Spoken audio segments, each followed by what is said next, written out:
What up, world? Back again. It is the Country Rap Report. Yours truly, Vic XL. What up? What you do, Spank? And yeah, man, I just want to say thank you to everybody who watches Country Rap Report. You guys have been so supportive. I'm breaking as they would say in wrestling, kayfabe by not doing the normal intro. But thank you to everybody who's been watching the show, getting the chats. I know I haven't been in the chats lately. But thank you, because I still see people in there interacting and doing that thing. Also got to say thank you to people rocking Country Rap Report merchandise. Get your merch, son. Get your merch, son. You're gonna get extra points when you're wearing our merch. So that's a talking about for the contest? For everything. Yeah, you do. Yeah, you do. Yeah, for everything. Yeah, you do. But shouts out to everybody, man. All I gotta say is, man, a year and a half ago when we were just talking about almost 2 years ago when I was begging Spank, come on, man, come on.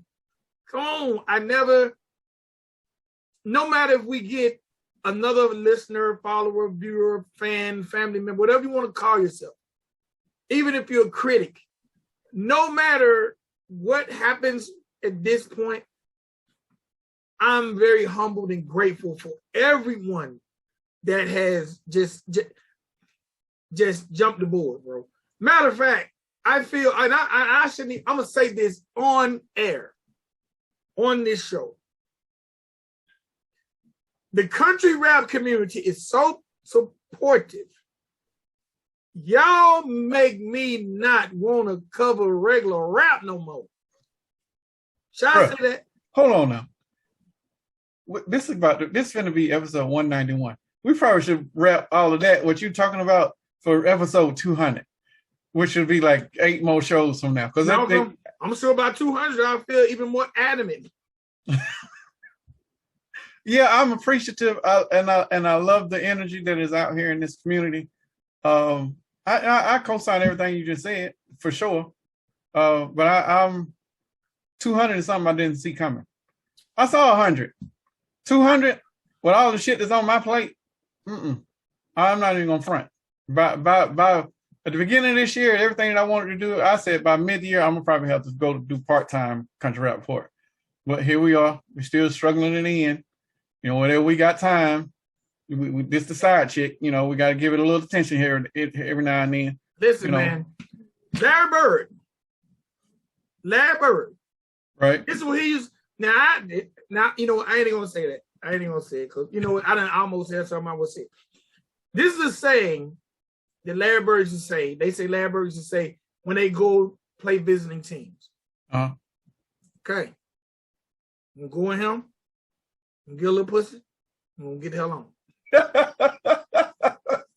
Because both of us have a lot on our plates. Sometimes I feel that way. Right. I'm going now.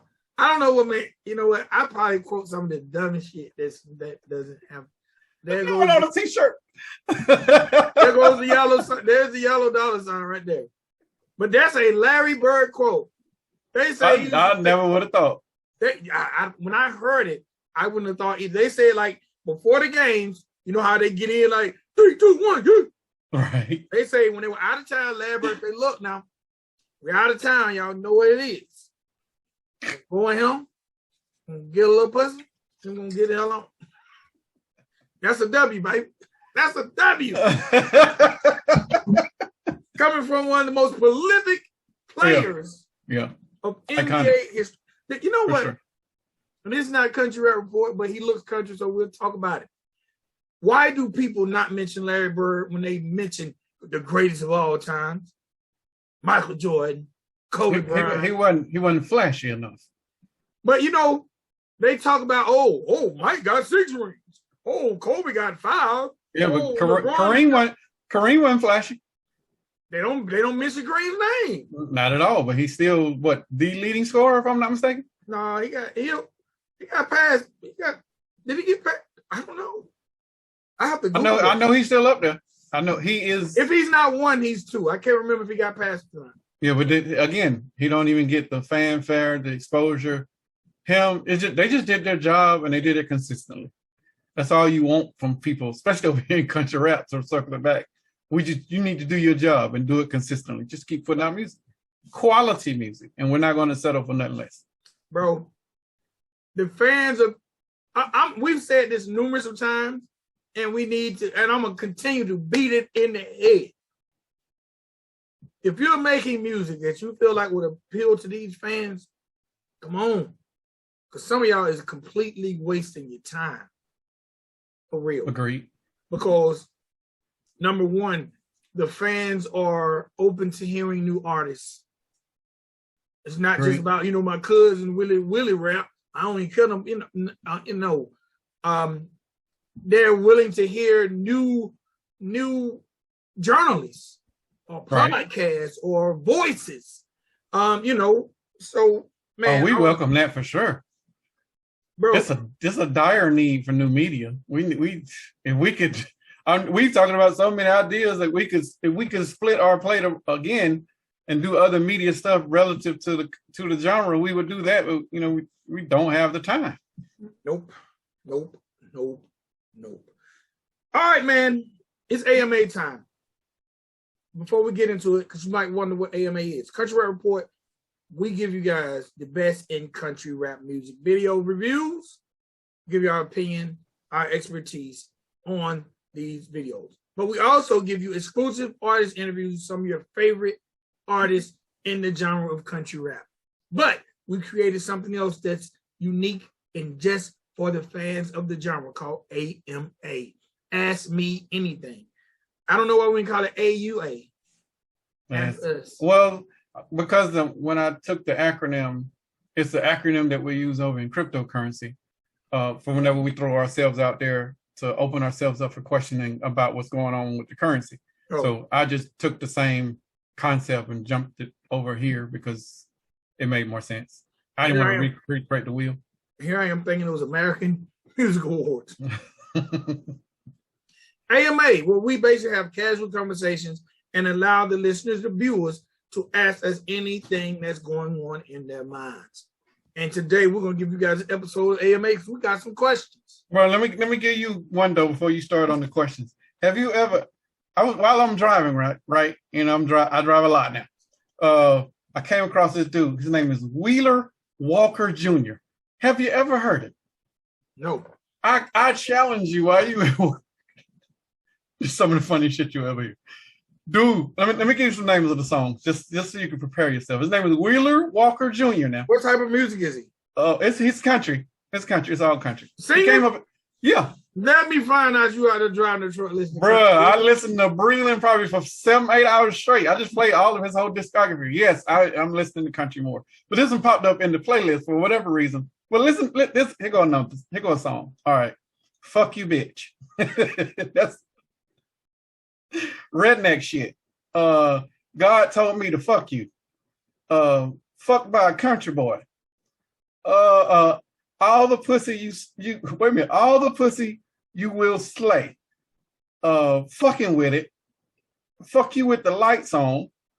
I like smoking pot. Like, this dude is probably the best person to hang around because of the shit that he be writing about. And the songs be so funny. And they're not cheesy. They're not like low quality. I'm just gonna throw it out there and do whatever. No. This is some real legit production, but the subject matter be so off the wall that you gotta listen to it and listen to it while you like got good spirits. Don't come at it and be like, man, this is trash. This isn't that type of music. This is just feel good music to sit around and talk, shoot the shit with. And I like it. I like him. I love the vulgarity.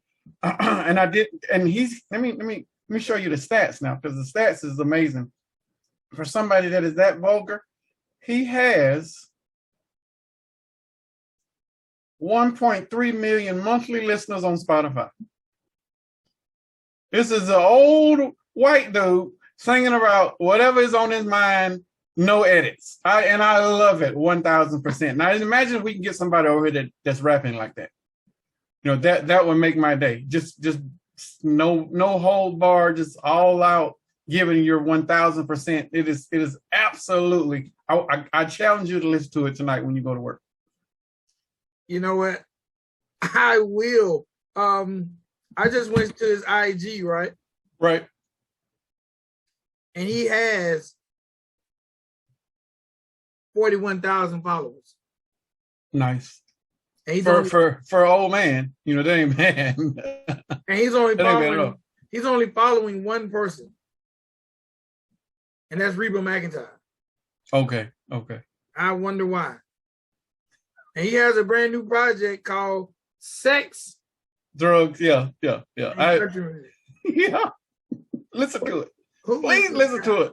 Who is this guy? You gotta listen to it, bro. It's worth it. Chuck Norris. The music is not to be taken serious. It is very entertaining. It's for entertainment purposes only. Okay, well, speaking of entertainment purposes, and that was a perfect segue. And if you go to his IG right now, you'll see why that's a perfect segue. Okay. Because guess where Wheeler Walker Jr. is from? Where?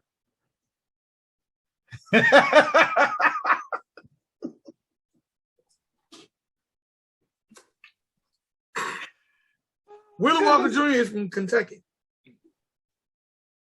Right? You want to show people that cup again? Yes, ladies and gentlemen, boys and girls. I know this is not country rap, but I know if this guy hadn't got as big as he had gotten, and he didn't get the success he wanted, I can guarantee you he would be crawling over here. Is he from Kentucky too? That's why I'm trying to call him Wheeler Walker Jr. Jack Harlow, ladies and gentlemen, boys and girls. I know this is not country rap, but Jack, this is a good look for hip hop first to me. Because Jack, you can call it what you call it too. I don't care. I don't know about that one, bro. Jack Harlow is a representative of Kentucky. Okay. And he now has the Jack Harlow KFC meal. What's in his meal? It is a crunchy chicken sandwich. Crunchy chicken, okay. With a spicy sauce. Okay. It is zesty fries. Okay. Mac and cheese. Two sides, baby, two sides. With a flat Coke? Like his rhymes? Like that? With lemonade. Oh, they bitter rhymes. Okay. All right. With lemonade. Mm-hmm. I don't know if I support that, bro. Shout out to Jack Harlow. Now, irony. This is why I know we are great media guys. You sent me to Wheeler Walker Jr., right? Right. So on June 3rd, Wheeler Walker Jr. posted, "I'm the king of Kentucky. Where's my fucking KFC meal?" Please call KFC at 1-800-225-5552 to complain and look at the picture. Bro, that's the Jack Harlow promo. Bro, you cuss too much. They ain't gonna bring you in on that. This is on Wheeler's page, right? So Wheeler goes on. That was June 3rd. Right. On June 10th, Wheeler Walker Jr. posted. A little birdie told us that Wheeler Walker Jr. is at a KFC location in Nashville at 2 p.m. today. Pull up the all new Wheeler Jizz Slop Bucket only at KFC. Look at Wheeler. Oh, he made him a bucket. What? How would I know? That's dope. That's dope. Oh, tell me why. This is AMA, so I'm gonna ask you why. The only thing to me that is inappropriate to this is he kind of has on a gold necklace that's supposed to have on a chain, right? Like a chain, and the medallion is like the state of Kentucky. Now I kind of feel like that would count as coonish. It's a lot of coonism going on right now with this. What? Tell me something. Tell me. I'm asking you anything. Why is this a bad look? Why is this a black eye on the culture of hip hop or just in general?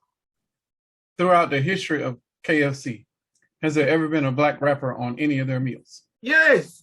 Who? Well, he didn't have a meal, but he done a commercial. Several have done commercials. They were even shot and debuted during the Super Bowl. Remember? Do you remember MC Hammer when he had the popcorn chicken? I do. Threw it up in the air. They done the typewriter dance and caught it in his mouth. I do. Yes, but he didn't have a meal. This is his face on the chicken. He was just in the commercial. That's probably what irks me more about it, because it took throughout the years of KFC, the first time they put a face from rap, it is a white rapper.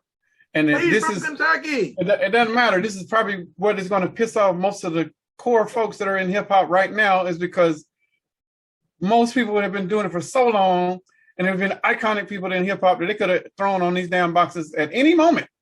But in 2020 through 2022, you throw the hot white guy on the box, and now we're supposed to accept it as if it's a pass, or if it's a gift.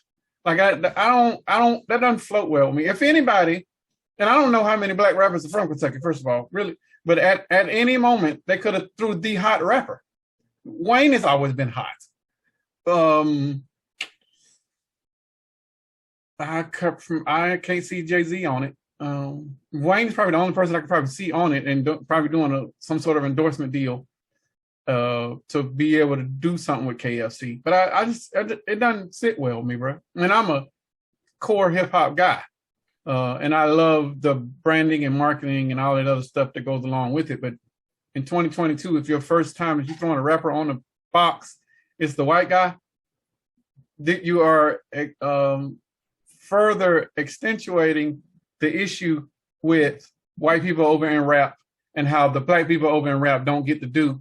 But when the white dude does the same thing that the black dude does, then he gets all the spotlight. That's not going to sit well with a lot of people. Okay, now let me flip the coin on that. Okay. Why I'm not, the reason it don't bother me, and I rushed to KFC and got my meal. Okay. And begged them for the promo poster. Okay. And I'm legitimately, I tried to ask, hey, bro, hook me up. Send me a sleeve of cups. But, I'm going to have to reuse my cups. But you're a hip-hop collectible, too, though. So we got to take that in perspective. This is why it doesn't bother me. Okay. Number one, I would rather see Jack Harlow on it than any other rapper, because for stereotypical reasons. Okay. When people used to talk about, if someone used to come up to me and say, hey, man, you like fried chicken? Oh, watermelon.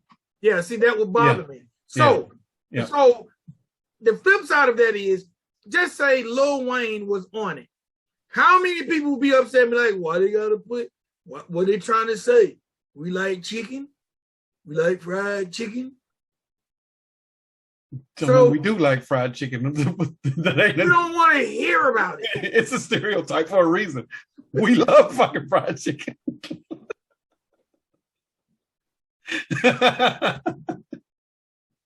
Let's call a spade now. Like we'll fight over some chicken now. It was done right. So it wouldn't bother you if Lil Wayne was on it? No, it wouldn't have.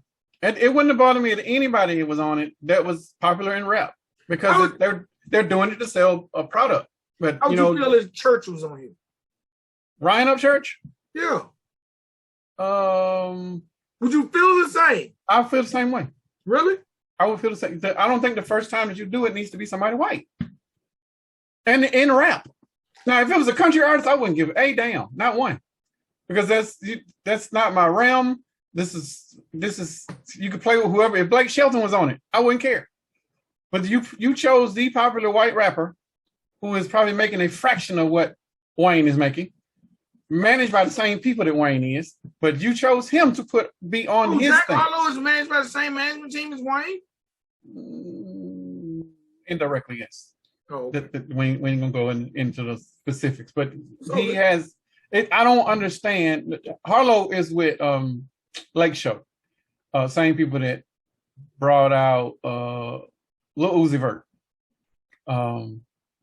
But going up that ladder, the powers that be manage all of that other shit. But I'm not going into the particulars. I just don't understand why he is the face. I mean, are you doing it to sell fried chicken to more white people that like rap.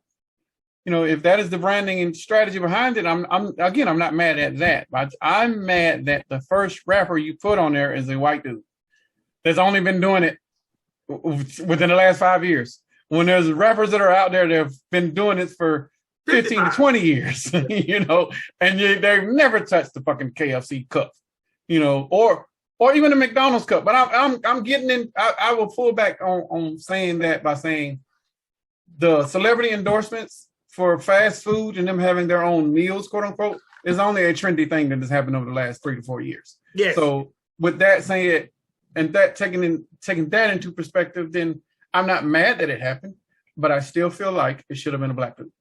Well, a lot of I'm glad it's Jack. He has he has probably the hottest song right now in the country. He does. First Class. That might be the number one song or been number one for weeks. And other restaurants have kind of kicked the door in with it. Because right now he's probably Artist of the Year. And I can say that confidently. Arguably will be Artist of the Year. And yeah.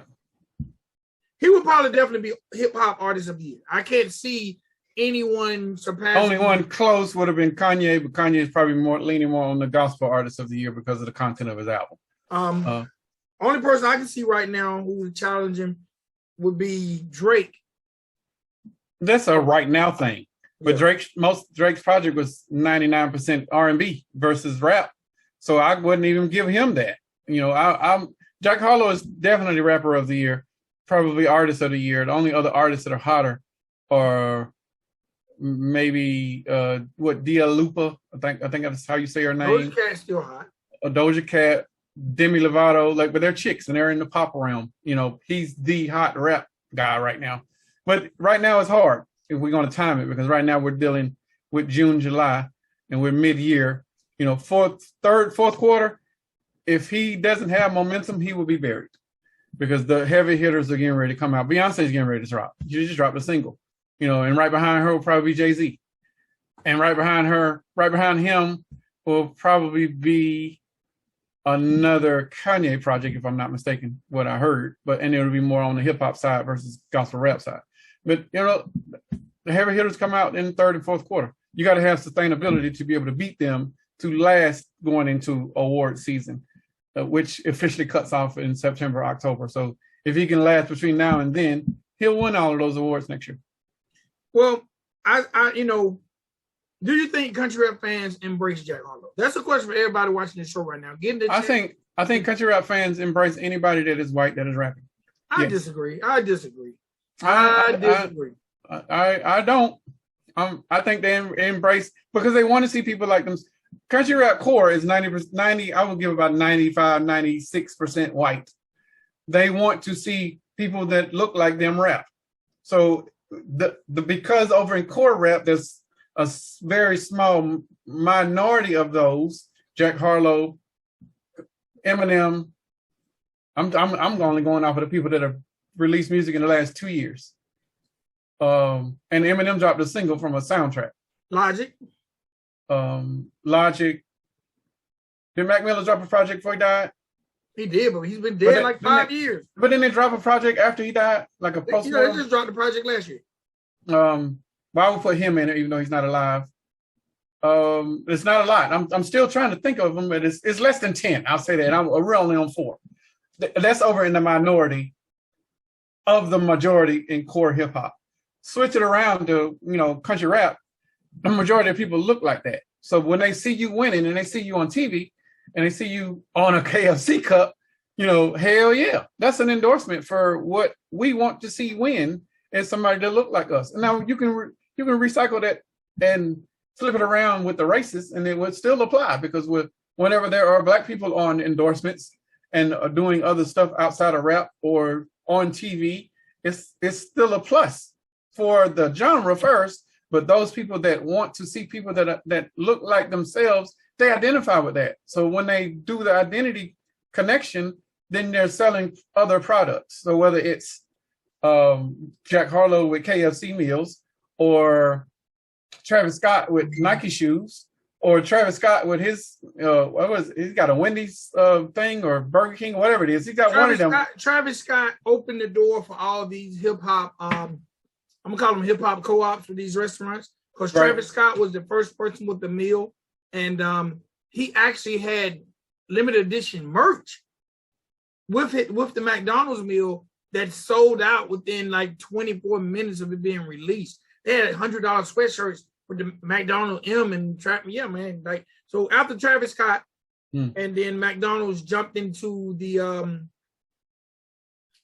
oh my God, the like Latin trap. Right. They done J Balvin. Okay, J Balvin is a good one. They done him. It was first Travis Scott, then it was J Balvin, then it was Saweetie.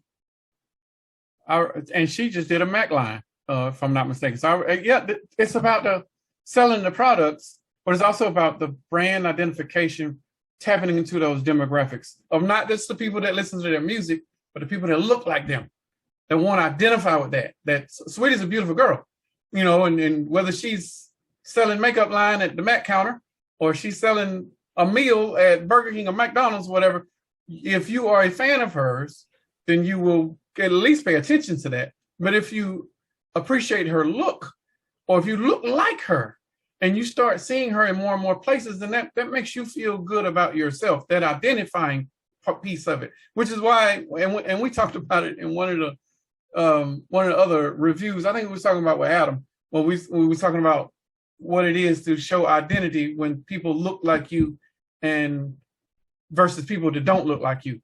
How can we identify? How can we relate? You know, the relatability of you seeing a Saweetie, or hell, even what's this, Cardi B?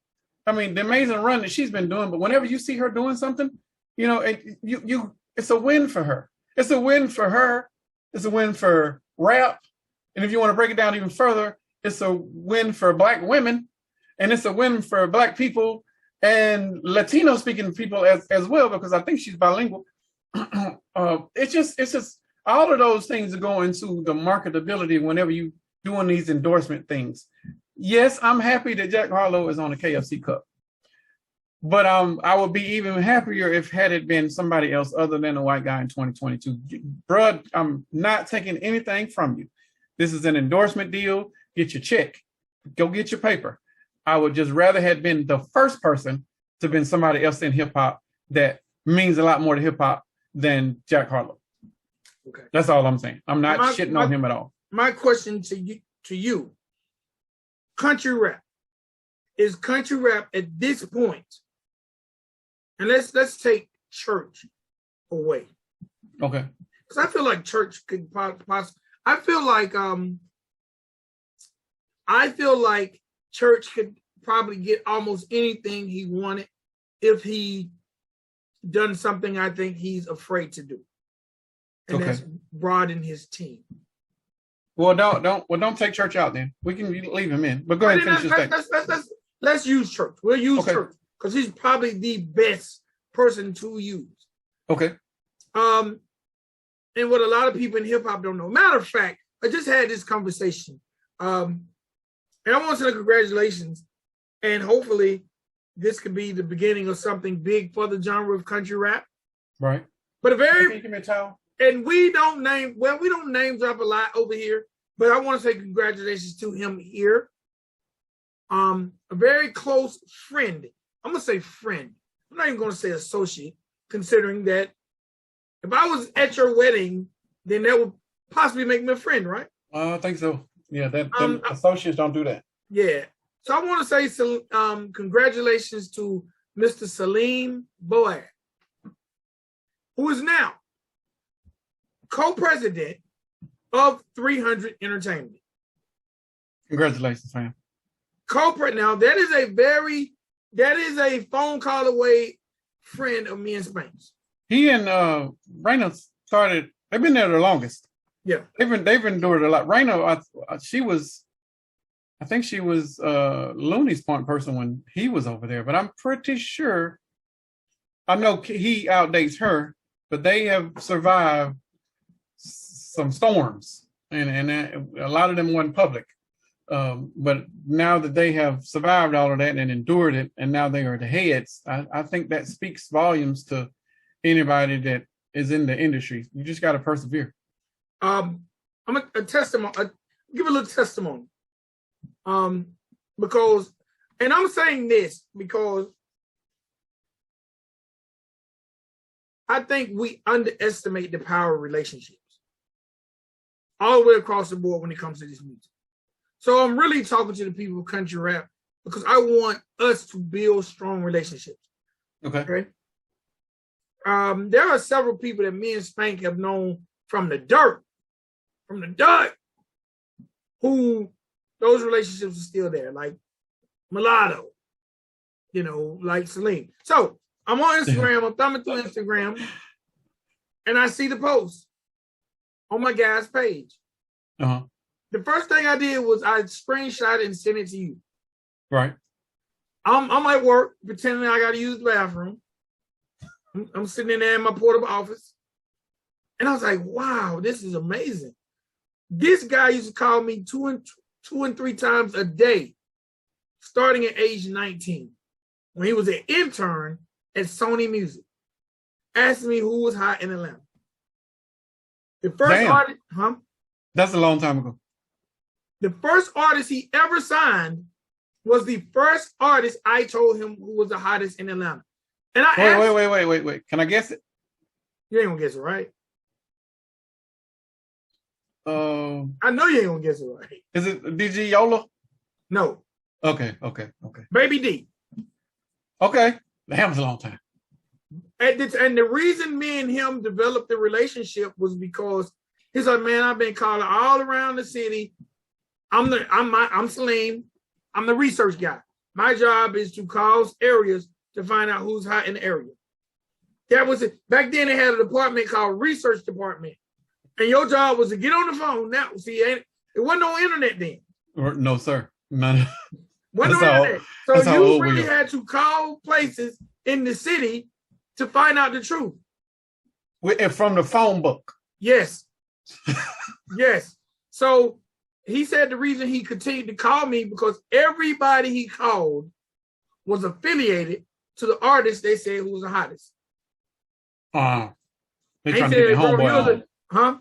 They're trying to get their homeboy on. Yes. Mm-hmm. I told her at the time because Baby D had that East Side, West Side, which still cranks the club up to this day. True. And he ended up signing Baby D. It was the first artist he ever signed. And a full project didn't come out. It didn't work the way it should have, but still, he's still in the game. And moved up. Spank had worked with him with Kurt Cobain's. Yeah.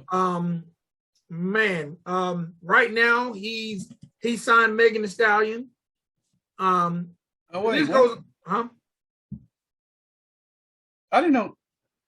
Was Leor and the other dude gone? Leor is at YouTube. Damn. So he's been the head, but just ain't been public for a minute then. No. He's been head A&R. Okay. Gotcha. I don't know who's been running the building. Okay. I don't know. But Leor's been gone at least before the pandemic. Matter of fact, when YouTube announced you got to have 2,000 subscribers to become monetized. Right. But I thought Leor was doing both. That's the only reason I asked. I thought he was trying to do both. I didn't know he was, and then he eventually moved on to just YouTube, or whatever else he does that we don't know about. But anyway, I just want to say congratulations to Salim. And we had a conversation. I was like, you know what, man? I'm going to quit this goddamn job. That was my first thought. I sent it to you on, I'm going to quit this goddamn job. Okay. And I make good money. I ain't mad at but I'm like, no, I got to go. This is perseverance right here. This is motivation.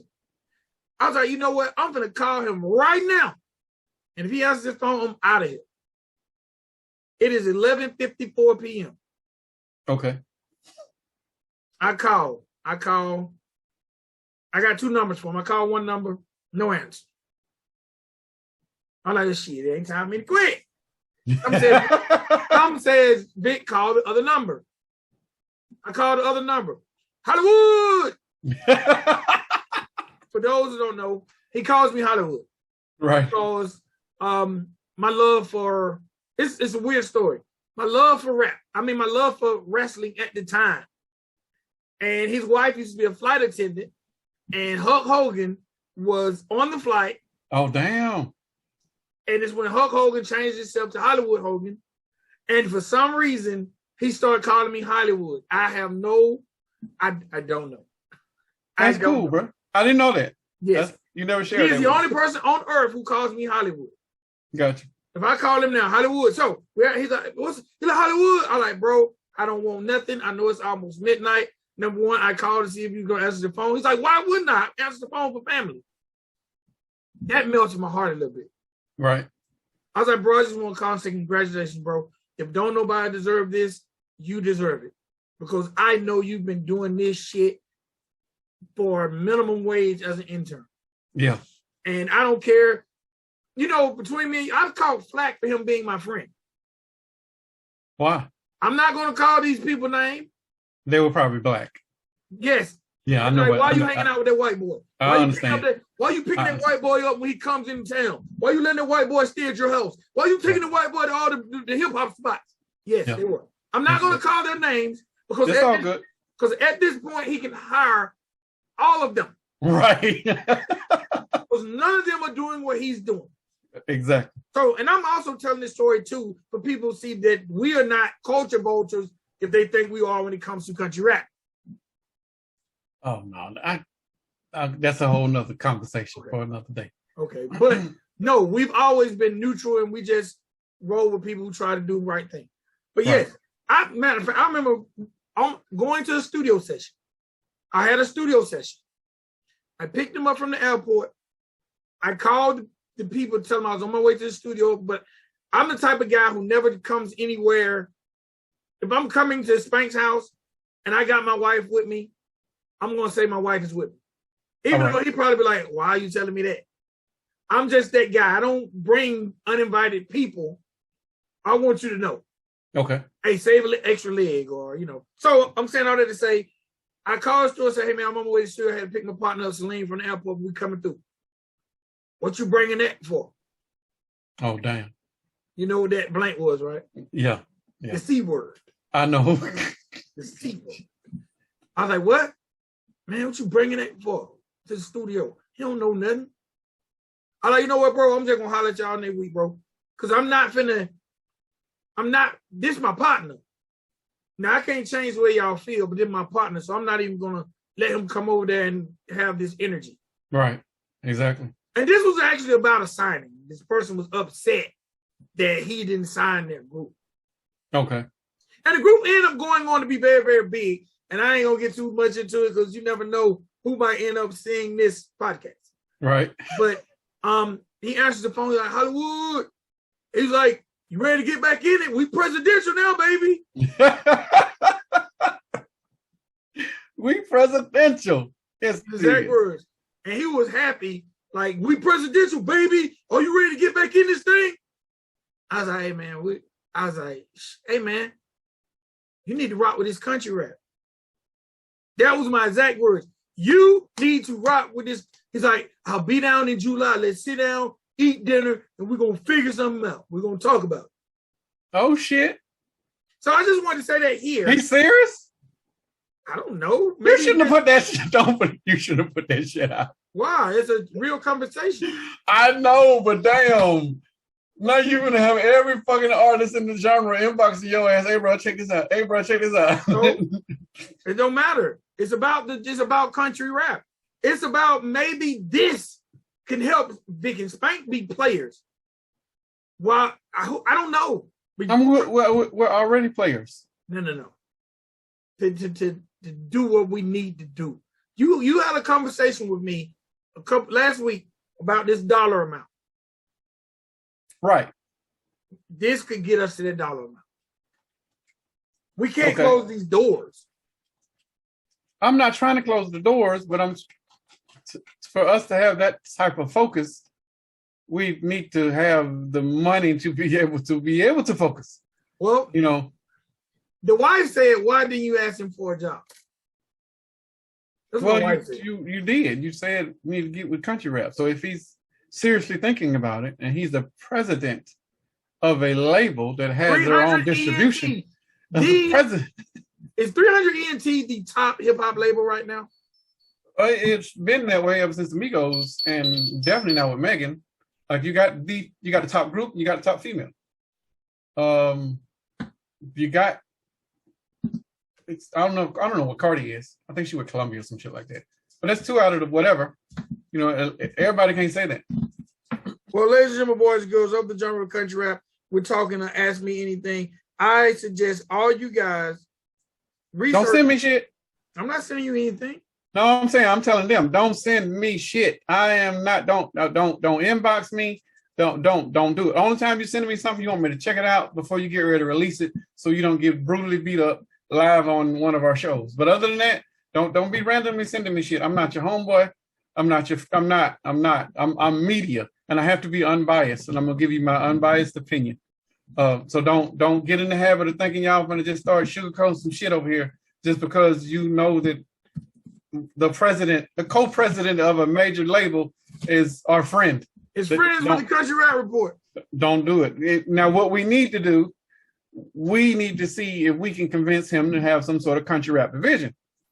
Now, if that is the case, then we might be able to bring in some people and sign some artists. You know, single deals here, single deals there. It's the same way we did with, and he would appreciate me bringing Asylum up, but the same way he did with Asylum and unauthorized entertainment, et cetera, et cetera. The same process. We can duplicate that process, but I'm all for that because there's a lot of talent over here and they need the exposure. And 300 has those buttons for you to get the exposure. The only issue is we don't have radio. So all of your media, marketing, branding, all of that would need to be hyper-focused on social media promotions. And if y'all don't have that shit together, it ain't even worth it. It ain't even worth the conversation of having somebody like, hey, would you sign me? When it's going to circle right back around to, well, what's your social media look like? Get your shit together now. I'm going to name some of the known artists on 300. Okay.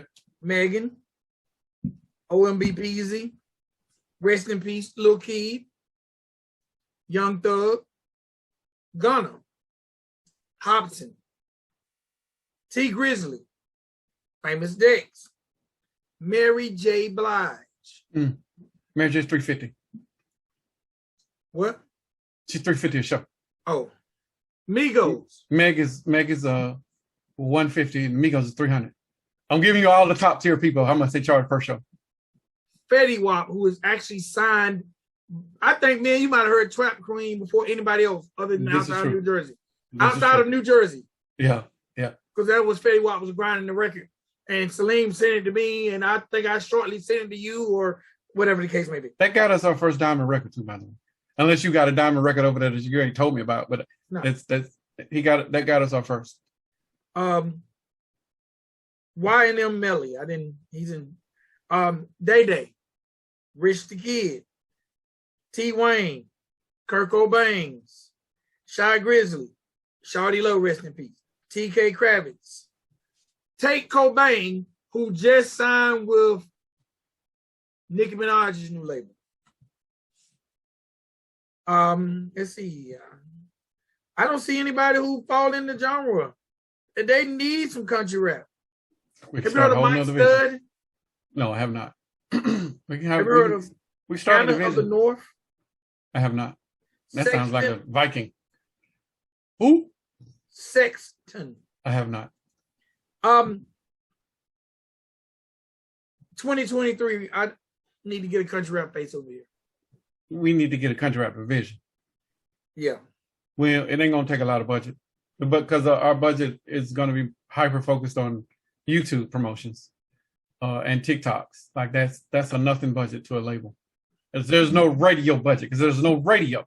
So whatever radio budget is, just recycle it over here and doing something else because the merch is what moves. So put it over there in that. But yeah, we can redo some things. And I'm just speaking into existence. Going back to church. Do you think church would be wise to look at 300? Or do you think church should just continue to live life as he does? I think you mentioned this to church already. I think, and we said right. Okay, go ahead. Yeah, and we said it in another cast multiple times. Church should do a label deal with 300. Church shouldn't sign himself over there, no, because he doesn't need it. But Church could do Hollow Boy Records, and it could be a collaborative with 300, and that opened up. I mean, Chase Matthew is country first, rapper second. Chase would get radio. Now that you got a major label pushing behind you and they're pushing the right buttons and opening the right doors, like that would open it up for there. But anybody else that is on there would probably need to follow along that same formula with a country focus first, and then rap really, really third, truth be told. Maybe a country first or a southern rock second, and then rap. Rap would have to be a minority piece because of the non-radio element. They would just be putting money into advertising and marketing. Again, like I said, for social media purposes, not into radio. Okay. Well, I just want to say congratulations to Slim Boab. Y'all, please remember the name. Hopefully, in the near future, we'll figure out a way to intertwine and talk more about Country Rap Report Records. Huh? Country Rap Report Records. Boy. I feel like if we've ever had a shot, boy, how close have we ever been this close? I mean, just by association, have we ever been this close? Well, yeah. Oh. Bro, you got Doug and Tip's number. Like, you can call him at any moment. Grand Hustle has never been as big as no 300. 300 would have signed Grand Hustle. Yeah, 300 would probably buy Grand Hustle. But I'm saying that at some point, if any of them wanted to start a division, they could have done that. Grand Hustle could have done a country division or country rap division. They could have done that. Or College Park Music could have done a country rap division. It ain't got to be with using that name and moniker. Just rewrite it, and we just needed their money and their influence. They could have done it at any moment. So yeah, we've had other opportunities. This is probably the biggest opportunity, but it's probably more bigger for the genre than it is for us. Because now a friend of ours is vehemently looking for different talent, new talent, and we have a whole fucking genre full of it. Amen. A whole genre. I can name 5 people that I would sign right now. I ain't gonna lie. I ain't gonna call no names, but I know right now, and one of them, she is definitely at the top of everybody's list and would get all of the eyes. Yes. Yeah, without a doubt, because she can sing like an. I ain't calling AMA. We call her names. I would sign Jesse B the day that we got a job at 300. I would sign Jesse B the next day, without a doubt. I would drive to her and beg her and ask her what she wants and tell her that this is what we're going to do. This is the process, but I would sign Jesse B without a doubt. And she would destroy this genre. And then the next person I would sign would be Josh Garrett. Because Josh is a young Church. He just needs a little molding and a little focus. Josh probably needs. Now, I mentioned teams, and again, everybody, AMAs tend to be ramble sessions. Right. I think Josh Garrett has the talent. I think even as Josh grows, first of all, no knock on Church. Oh, right. Church team. And the reason, even if what I'm saying sounds negative, it's because I feel like Church is not getting what he deserves for the caliber of talent he is. Yeah, but I think he's content with it, though. I know. Well, I know. He's content with being where he is, so we can't fault him for, I'm all right with where I am. He is, or do you think that would be we're going to have to get another Church interview and ask these hard questions. Because I would like to know, are you content? Are you content? Well, how would you not be content with being number one in your genre? Like, you control the genre. You are the trendsetter. Like, why would you not? What else do you have to strive for? You are the benchmark for everybody else. Okay, if Church is worth $5 million, Church could easily be worth $10 million. Easily. I'm talking about within 12 months. Do you agree? If Church was on 300. Church ain't going 300.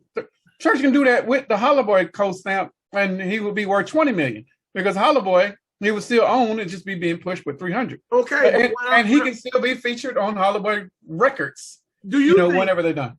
Do you think? And this is AMA worthy. Do you think sometimes we get too caught up in the independence? Oh, without a doubt. Like, but we're also scared because we don't know what's after that. Because church is nowhere close to his ceiling. You know that, and I know that. Oh, well, no, without a doubt. But I mean, he don't see a ceiling. There is no ceiling because this genre doesn't have any boundaries. But when you're the trendsetter, why do you have to push to be more when you're already probably 5 to 10 times better than everybody else? Okay, already. My question is this. Why my homeboy? This isn't a question for church. This is a question for church's team. Well, that's what this has nothing to do with church. This is church's talent is whatever it is, but this is the direction of Holloway Records and Ryan Upchurch, the brand, which should be controlled by the team as a collective. This has nothing to do with church as a person. Okay, now I understand Nashville knowing church. Right. And we know all the country labels have gotten that church in Nashville. Right. But I don't think Nashville has the bells and whistles that church needs, because church is bigger than just a country artist. Is church bigger than a country artist? Just a country. What artist in the genre of country music can touch people like church? I don't think so, bro. I don't. He's not. Ryan Upchurch isn't. Well, shit, I might be wrong. Bro, church has the potential to touch. You're right. The hearts. He's, and I don't mean to cut you off, because he's younger and he's tapping into a younger demographic. He's probably bigger than most of the country artists. Okay, prime example. Okay, so I'll agree with you on that. I'll take that back. Yeah, my favorite country artist right now is Kane Brown. Kane Brown is dope.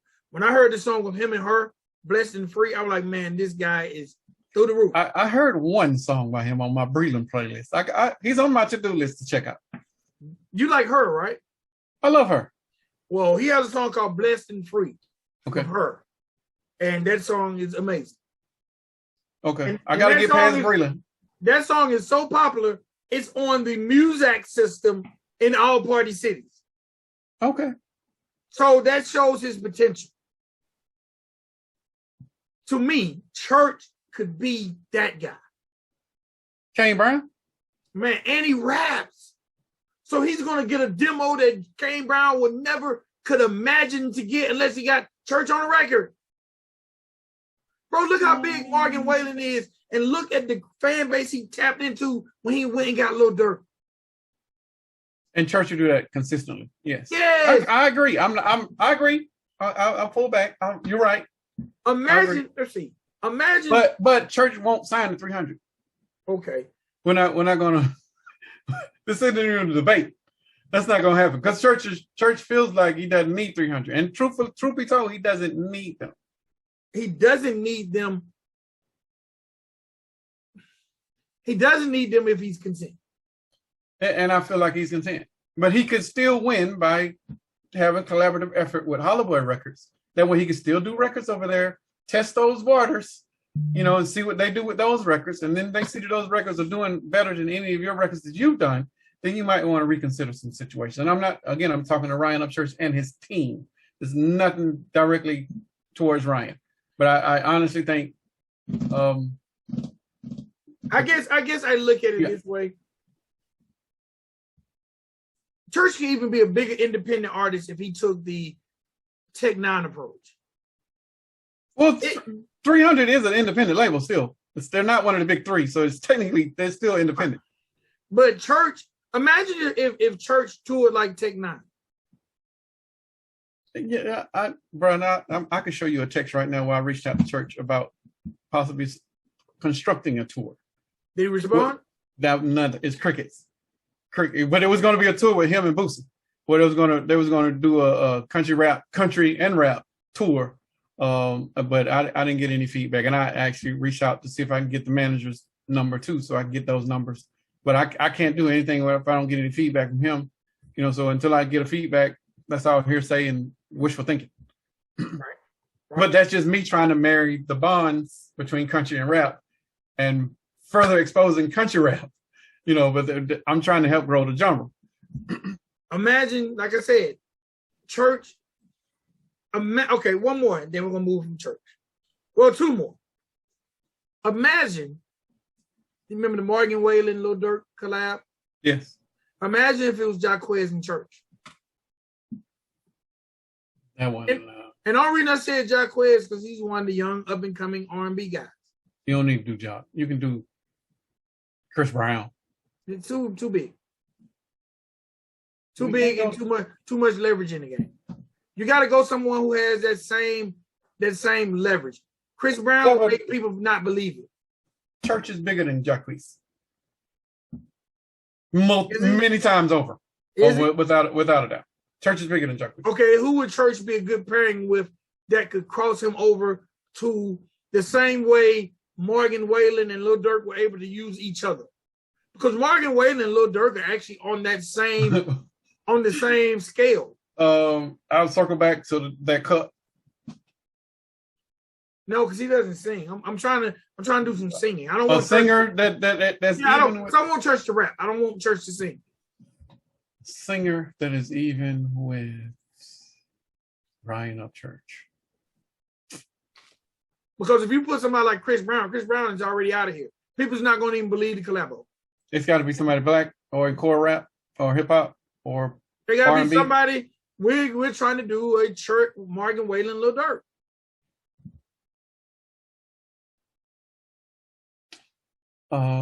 Jasmine Sullivan.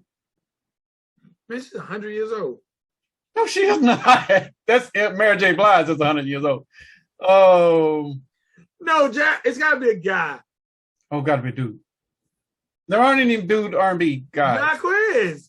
No, he's too young, and he's bigger. Jacquez is probably 25. I know. Jacquez is only making like $40K a show. Church is probably making $40K a show. No, but at the same time, Jacquez can't pack out a 9,000 seat venue.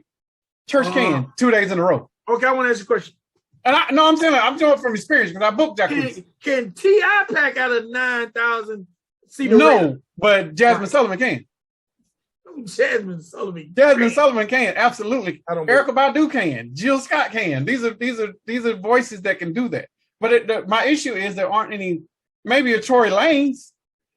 Tory Lanez will be the only dude that I can think of that's big as or potentially as Church. Yeah, Tory, like that's singing. But Tory is in hot water, so I can't think of anybody else.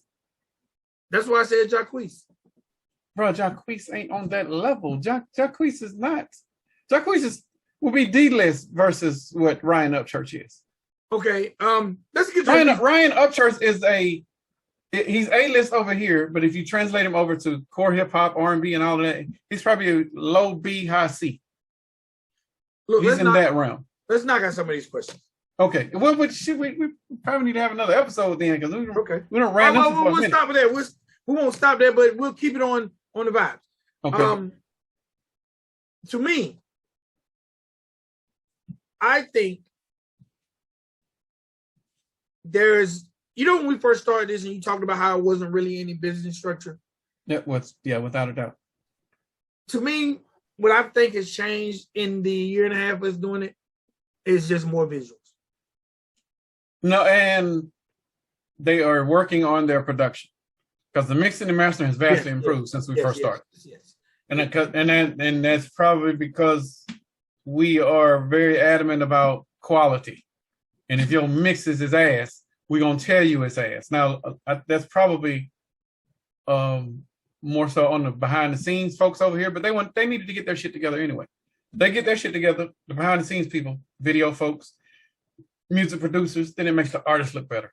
So we were focusing on the presentation part of it, video and audio, for the artists to look better. So the artists over here gotta show some appreciation because we made their teams step their game up. We're not gonna accept you just throwing out a video that's dark just because we like you, West 10.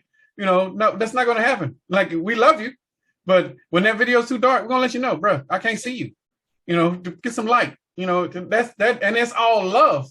That ain't us, being shady or throwing any type of hate or animosity out there. That is just trying to make you better so that no one else is coming at you sideways and be like, bro, why come this video so dark? We're coming at it from a stance of we love you, and this is not just the West End, but everybody. We love you. We want you all to get better. We want you to put out quality product. we don't like the stigma of country rap just being this side hybrid trash. You know, just the amateur league. That's not true. There's levels and levels of great talent over here. It just needed to be polished up and constructed properly. And I feel like in the year and a half that we've been doing this, that people are listening. You know, and I'm gonna retract something that I did say. The first person I would sign would be Jesse B. The first people that I would sign would be about 4 or 5 producers that are over here. Dub 3030, Sense of Sound, Pop Fresh. What's Pop Fresh? What's the dude that did Catfish? Shamu the Panda.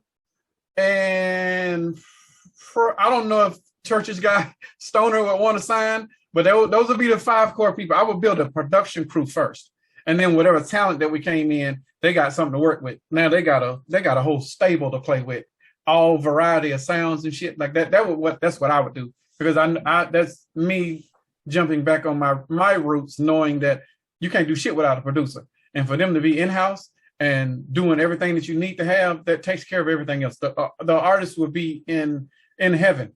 You walk in one room, you got one sound. Go into the next session, you got another sound. It would work like a well-oiled machine. But that's just, I just wanted to circle back around that. But then I would sign Jesse B and Josh Garrett. So you know what? This AMA really is about what would need to happen to make country rap successful at a label. Well, yeah, turn it. Because actually that would having the ability to build the artist, but go into different rooms and get different sounds. Absolutely. Would definitely sustain a career. I also still, and I will probably beat this until someone steals it or does it. Commercial radio just got to take a chance. Bro, we don't have to. With 300 or with any other major label, we could go in and construct a Country Rap Report hour or Country Rap Report syndication or something like that. But without that stamp, then we have to do it on our own. We got to use our own resources. But having a stamp of any sort on a major label level would help us tremendously. And I'm saying us as in the genre. You know, we would spearhead it because and I don't even know if there's too many people over here that I would trust to spearhead it, because they have agendas, you know, and they have affiliations. We have zero. Our affiliations are with the genre. We're trying to make the genre grow and be better and not looked at as ass or the white rapper graveyard, as we've been told that it is. Like I can't settle for that.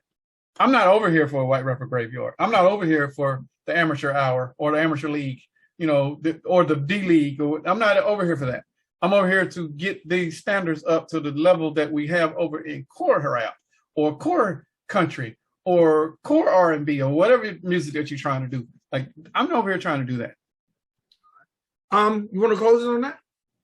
I want to close on who you would sign. Put you on the spot. Who would you sign if we had the opportunity? I don't know. Because there are some artists out there that I would definitely rock with. I just would probably tweak their sound to more embellish the genre. Okay. I ain't gonna lie, man. I'm really, really feeling Coca. Okay. I would love to. You know what I want to hear? I would love to hear Coca on a Shamu beat with Stormy Lee on the hook. I want Alabama to connect. That would be dope. I would love to hear that. And that just hit my head. But Stormy Lee's from Alabama, Coca's from Alabama. Because I just watched the latest Stormy Lee video, and I have come to the conclusion that I'm a fan. I'm a real big fan. And did you send me that? Is she in the list? She's in the next list, isn't she? Of the reviews? Yes. Yeah, okay. I'll check it out. Matter of fact, when because she showed me something different, and I can't wait till we do that show, because this is something different than what she's done. So to hear I want to hear your response to it. But see, okay. To me, Stormy, I think there's no ceiling for Coca. I think there's just, I don't know, because I think once the world hears Coca, you know, like how we discussed Josh Garrett, right? I think Coca could be discussed like that. But for whatever reason, maybe the sound isn't coming off like a Josh Garrett sound. Okay. If that makes, I don't even know what I'm trying to say. I just would definitely, if I had to sign an artist development deal, it would be with Coca, but not to develop him like he's not an artist. It would be probably more to cater his sound to a demographic. Okay. You feel what I'm saying? That makes sense. If that was something he would be willing to do, because artists be like, man, y'all make my music for the whatever, the whatevers who don't spend. That's who you make it for. But I'm not saying that about Coca. Right. But generally, artists will be on that. This is what I make my music for. Right. And you'll be like, bro, you don't see what I see. You just making it for these guys who probably never bought nothing. Right. No, you need to make it for these people who are starving to spend money with you. You know what I'm saying? So I feel that. I challenge artists like, look, you got people around you that you said is true supporters. Ask them to let you see their phone and open up their iTunes and see how many records they have bought of yours. You know what they're purchased of yours. Now, they might have your shit in their phone. How many? A real fan is the one that spends money with you, on you. Like, and if these guys support you, and you're gonna get it right back because y'all all hang around each other, y'all buying each other food, et cetera, et cetera. Like, but they need to show that level of support for you. So if you're real fans, fans that are friends that are around you are not buying your shit, you need to check your friends. Do you know what I used to tell artists who wanted me to manage them? What's that? I used to give them the $50 challenge. I used to tell them, if you want me to manage you, you got to show me you can outwork me. Okay. And most people, well, that ain't fair. You got 2 jobs. Well, number one, if I got 2 jobs, you have 0 job. You're already in the hole. You're already in the hole. If you got 2 that you see, he probably got 5 jobs. So I used to tell them, look, shout out to Hoppies. I see it. I used to tell them, I would give them a spindle of CDs. Right. A 50-pack joint. Okay. Right? I would tell them, look, we're going to go, this is just a test to what you got for yourself. Because if you can't do this for yourself, I can't do nothing for you. Okay. I get them a spindle CD. Remember back then, you can go to the Guitar Center and get a 50-pack for like $10. Right. With the clear top. Right. I used to tell them, look, we're going to show them the struggle artist mode. You're going to write your name on the CD. You're not even going to put nothing on it. Just write your name. And you're going to say, look, you're going to go to your 50 closest associates and say, look, man, this is a song I put out. I'm trying to go to the studio and get it mixed and mastered. I need $50. I'm just selling these CDs fresh off the spindle for $1. I could never get an artist to take me up on it. And all those artists who wouldn't, I wouldn't manage. Bro, do you know I can sell 50 Vic XL CDs in a day? Today, at my age, I feel like I can. Damn. Because, and even if I can't, I believe that much in myself. When no artist was ever like, man, or all this, bro, you really want, when artists ask me to manage them, like even now in the genre of country rap. Well, say that for the AMA, the next AMA, because the managerial shit is something I definitely want to talk about in the next AMA. Okay.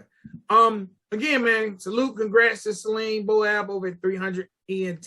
Close friend of both of ours.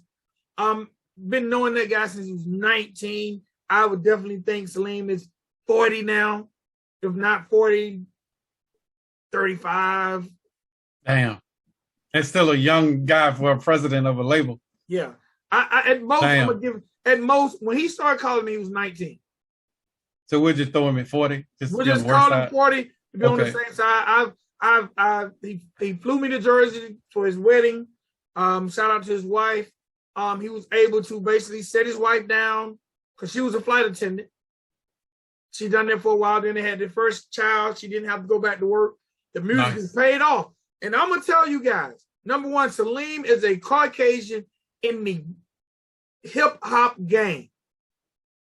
All the black people, they just gave them Celine got it out the mud. Yeah, he did. I'm gonna vouch for him. That's some Is there some asylum shit up here on the record? There might be some up here. He's got history. So he's got some hip hop history, bro. Salim will go into clubs that most of these artists are afraid to go in. Ain't never switched. Matter of fact, you can find a picture of him with an artist at 19 and a picture of him with Young Thug today, probably damn near on the same outfit. No flash, no, you know what I'm saying? Right. He got it out the mud and he done what he's supposed to do. I'm so proud of him, and hopefully, fingers crossed, prayers up, that we will somehow, some way, even if it's not somehow, some way, figure out how to at least put a Country Rap Report fingerprint in 300. I want to imprint. I don't give a damn if Salim say, man, I'm going to help y'all get a syndicated show. I want to imprint. Whatever it takes. I want to imprint, fam. Now, to answer your question, not artist, but song, Bayou Baby. Bayou Baby, okay. If I had to take one song to Salim, but I know he would reject it. He would reject it. He's going to say what you said. Oh. His first impulse is going to be what you said. But then you need to come back what you said, get Jock on the record, do some other stuff to fix it. And then we can reevaluate. Which makes sense. That record has legs, man. Need to get them legs for the football season start. Shout out to my guy Big Poe who hit me up. He was in Atlanta. Y'all stop hitting me up saying I'm in Atlanta the day you in Atlanta. People work around here. Poe was in Atlanta. He went to the Braves game. Like, man, I'm in Atlanta. I know you work. I'm gonna be here for a couple of days, bro. And then I see he's at the Braves game. So you hit me the day you in town. But shout out to you for even thinking about your boy Kendall Tucker. Was it Kendall Tucker? Yeah, he was in town on business, wasn't he? Yeah, but still, shout out to anybody in the genre who wants to sit down and meet. And I'm gonna say this, and then we go. Okay. I found a spot that's willing to do a show. What kind of show? I've been thinking, I'm gonna put it all the way out there. I've been thinking Millie Red and Zilla Gorilla. For a showcase? Whatever we want to call it. Matter of fact, I've been thinking Kyle Creek, Millie Red, Zilla Gorilla, but Kyle Creek kind of no-showed me, so I don't know if he can be on it. I'm just joking. I'm not joking, but I'm joking. So I'm not. I didn't interview you, so I'm not joking. But I've been thinking, if there's a place called Motorheads, I'm putting it all the business out there. The church said stop doing that. There's a spot called Motorheads. It's that type of spot. Rock. It ain't I wouldn't do a hip hop show. Okay. But they got a big karaoke night. They do live bands. And I'm just one meeting away from, hey man, y'all you interested in doing a country rap show? Come on. Let's sit down and talk about the particulars. Well, that would be a resource for us if you want to keep it that way. So for those artists that are touring, like Hard Target and his people, like, hey, I'm in your area. What you got? Hey, we got a venue right here that that's interested. Here go to contact. How about 200 people? Now I don't know about that. I might be on some. Hey man, you come in May 5th. All right, Thursday night Country Rap Report presents. Okay. But it's definitely the type of spot that could grow something like that. You feel what I'm saying? Right. It's not like a spot that we're gonna have to say, man, we're gonna have to try to get the people in here because these people been in here. Right. So it's the type of spot that it's like a neighborhood spot. So it's probably 70-30. They're not Crucifix frequents this spot every time he's in town. Oh yeah, so it's already on the circuit. So yeah, he doesn't perform, but he's friend with the manager. Gotcha. So matter of fact, when I started talking about it, that was the name he brought up. Okay. So all right, AMA, ladies and gentlemen, boys and girls, y'all please visit countryrapreport.com. All your Country Rap Report needs. Shout out to the gang. Right now, everybody, stop what you're doing. Drop your 100 for Heather for making everything. Man, we love and appreciate you guys. For real. Anything you want to close out with, bro? No. I don't really. Have you ever felt like you ramble so much and can't remember anything you said? That's how I feel. All right, ladies and boys, girls, it's your boy Vic XL. It's your dude, Spank. We are out of here. Peace. Peace.